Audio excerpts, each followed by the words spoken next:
आपका तरफ से एक सर्कुलर इश्यू हुआ था, फिर उसका बाद आप लोग को एक शो कॉज़ नोटिस दिया गया था। तो कल आप लोग ने एक रिटर्न में आप लोग ने फिर उसको रिप्लाई किया है। क्या एक्चुअली हुआ था क्या था? ऐसे कुछ नहीं हुआ। हम लोग ने एक आप सबसे पहले तो अरुणाचल क्रिश्चियन फोरम जो है, ये कोई रिलीजियस ऑर्गेनाइजेशन नहीं। ये हम लोग नॉन रिलीजियस वॉलंटरी ऑर्गेनाइजेशन है। तो हम लोग ने नावम तुकी साहब को और बोशीराम श्रीराम साहब को एमपी के लिए हम लोग का ऑर्गेनाइजेशन ने हम लोग ने सपोर्ट एक्सटेंड किया है। एक्सटेंड करके हम लोग सपोर्ट इसको कर रहा है बोल के हम लोग ने सर्कुलर निकला था, नोटिफिकेशन निकला था। उसका ऊपर में इलेक्शन कमीशन ने एक शो कॉज नोटिस दिया। हम लोग ने कल रिप्लाई कर दिया कि हम लोग कोई रिलीजियस इंस्टीट्यूशन नहीं है, हम लोग वॉलंटरी ऑर्गेनाइजेशन है और हमारा सपोर्ट हम किसी को भी एक्सटेंड कर सकता है। हम किसी को प्रपोज नहीं कर रहा है, किसी पॉलिटिकल पार्टी को हम प्रमोट नहीं कर रहे हैं।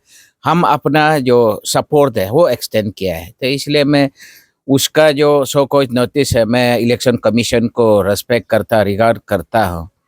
बट जो लोग इलेक्शन कमीशन को जो प्रेशर डालता है शो कॉज करने के लिए, नोटिस एक्शन लेने के लिए जो प्रेशर डालता है, मैं उनको निंदा करता हूँ कि इलेक्शन कमीशन को अपना इंडिपेंडेंट फंक्शनिंग करने दे। ये हमारा कहने का है। ऐसा ऐसा क्या हुआ है जो आप लोग जो है इस बार जो है बोशीराम श्रीराम और तुकी सर को आप लोग सपोर्ट कर रहे हैं? देखिए, देश का जो हालत है, देश का जो हालत, सब चिल्ला रहे हैं, सब रो रहे हैं। जो कम्युनल टेंशन हो रहा है, आप मणिपुर को देखिए, कम्युनल टेंशन हो रहा है।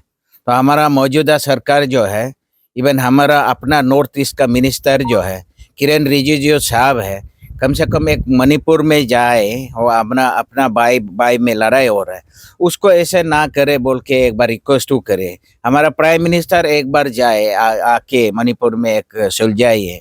तो हम लोग का एप्रीहेंशन है कि हमारा नॉर्थ ईस्ट को निगलेक्ट किया जा रहा है क्या बोल के हम लोग ने इस बार हम अपना रेजिमेंट को दिखाने के लिए हम लोग कोशिश कर रहा है कि मणिपुर हमारा भाई लोग जल रहा है, लड़ाई है, अनकाउंटेबल लोगों को मारदार कर रहा है। तो इसी का चलते हम लोग ने एक निर्णय लिया कि ये गवर्नमेंट हम लोग को निगलेक्ट कर रहा है। इसी का चलते हम लोग उसको स्टेप उठाया है। लोग तो ऑपोजिशन को इग्नोर करते हैं, आप लोग फिर रूलिंग गवर्नमेंट को इस बार जो है आप लोग नेगलेक्ट कर रहा है कि उन लोग का साथ नहीं दे रहा है।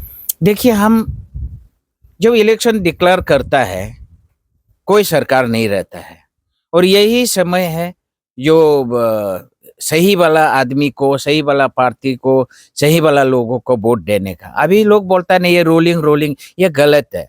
जिस दिन इलेक्शन नोटिफिकेशन हो गया, कोई सरकार नहीं है, कोई रोलिंग नहीं है, कोई ओपोजिशन नहीं है। तो हम लोग एक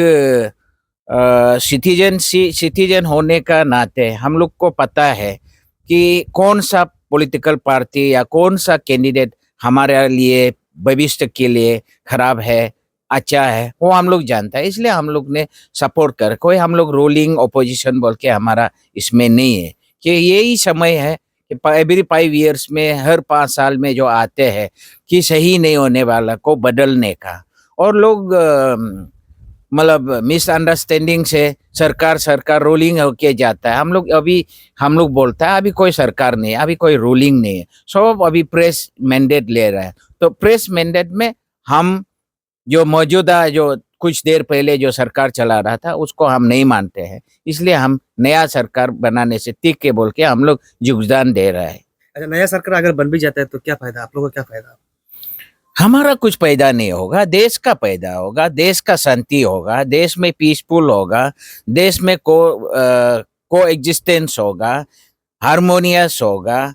अभी जैसे हमारा लोग बोलता है अब की बार 400 पार, 400 पार करके क्या करना है? संविधान बदली करना है, सेकुलरिज्म खत्म करना है। तो सेकुलरिज्म जब खत्म हो जाएगा तो हम लोग का यहाँ में क्या होगा? डिक्टेटरशिप आ जाएगा।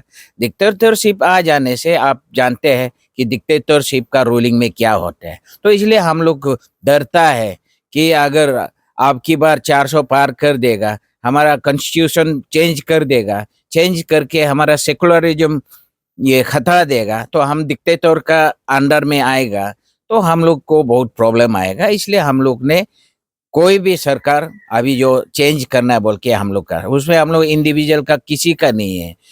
जो हमने कांग्रेस पार्टी का कैंडिडेट को जो सपोर्ट किया है, कि हमारा नाबम तुकी साहब ने 30 मोर देन 30 इयर्स उसका पॉलिटिकल एक्सपीरियंस है, जो इवन चीफ मिनिस्टर बन चुका है। ऐसे वाला आदमी अगर हम पार्लियामेंट में भेजने से कम पार्लियामेंट में हमारा अरुणाचल का जो सही पोजीशन को बताना और हमारा सही वॉइस को, हमारा सही आवाज को पार्लियामेंट में उठाएगा बोल के हम लोग ये उम्मीद का साथ उनको सपोर्ट कर रहा है। और ईस्ट में हम बोशीराम श्रीराम साहब को जो सपोर्ट करता है, क्योंकि वो भी बहुत लंबे समय से वो पॉलिटिकल एक्टिविस्ट है और रूलिंग गवर्नमेंट में वो मिनिस्टर भी बार बार रह चुका है, विधायक बन चुका है। तो इसलिए हम लोग ने एक्सपीरियंस आदमी को भेजने का हम लोग निर्णय लिया है, सपोर्ट किया है। ये अभी जो मौजूदा में जो एमपी है, तो हमारा अरुणाचल को तो ध्यान देते नहीं है, तो इसलिए हम लोग एक बार बदल के देखेगा बोल के यही है। तो ऐसे तो बहुत सारा है जो है, जो क्रिश्चियन से ही लोग जो एमएलए है, विधायक बन के बैठा हुआ है, तो उन लोग ही मतलब गवर्नमेंट में चला रहा है। तो क्या लगता है आपको? ये तो खुश है कि लोग चाहते हैं ना कि गवर्नमेंट तो सही चल रहा है, ये सोच रहे हैं सब लोग। तो देखिए, गवर्नमेंट में विधायक आना, क्रिश्चियन आना, नॉन क्रिश्चियन आना, ये हमारा मतलब इशू नहीं है। हम जो मौजूदा समय में जो एमपी, उसको ही हम चेंज करने का बात है। दोनों एमपी का मुद्दा है, ओनली सिंगल एमपी, दोनों एमपी का ही मुद्दा। हम यहाँ कोई एमएलए एमपी, एमएलए का BJP MLA, Christian MLA, non Christian MLA, ये हमारा बात नहीं है। ये कोई भी अच्छा लीडर है, पब्लिक जानता है कौन सा अच्छा है, कौन सा खराब है, कौन सा पार्टी अच्छा है, कौन सा अच्छा नहीं, वो पब्लिक जानते हैं, तो पब्लिक उसको वोट देगा। लेकिन हम लोग भी उस एमएलए को असेंबली में हम लोग बात नहीं करता है, हम पार्लियामेंट में फोकस करके, क्योंकि पार्लियामेंट में जब सही निर्णय आएगा, पार्लियामेंट में जो सही सरकार रहेगा, ये स्टेट सरकार जो है, पार्लियामेंट गवर्नमेंट ऑफ इंडिया जो बोलेगा वही करेगा।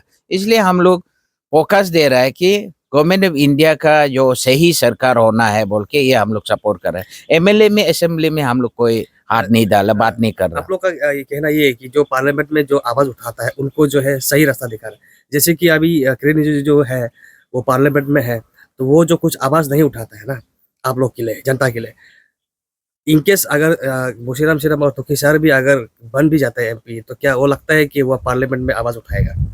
उम्मीद है कम से कम पॉलिटिकल लॉन्ग पॉलिटिकल इनिंग जो ग्रास रूट में एक्सपीरियंस करके, जो एमपी एमएलए बन के, जो ग्राम मेंबर बन के, जो जिला परिषद बन के, जो लोग यहाँ में काफ़ी समय से एक्सपीरियंस, मतलब ग्राउंड में, ग्रास रूट में जो एक्सपीरियंस है, वो ग्राउंड रूट का, गरीबों का, जवानों का, महिला का, यहाँ का लोकल प्रॉब्लम को जान के वो ये उधर ये पार्लियामेंट में रेज करेगा। अभी का जो एमपी है वो ऊपर से डायरेक्ट एमपी बनने वाला है, इसलिए वो ग्राउंड में रियलिटी प्रॉब्लम क्या है वो मालूम नहीं है। इसलिए वो उससे हम लोग बोल रहा है कि जो रियलिटी को, ग्रास रूट को जानने वाला को हम लोग भेज के देखेगा, हमारा रियलिटी, ग्राउंड रियलिटी को पार्लियामेंट में रेज करेगा। जैसे कि आज तक हम हमारा माउंट एवरेस्ट, हमारा तपीमरा साहब गायब हो गया, आज तक मिला नहीं है।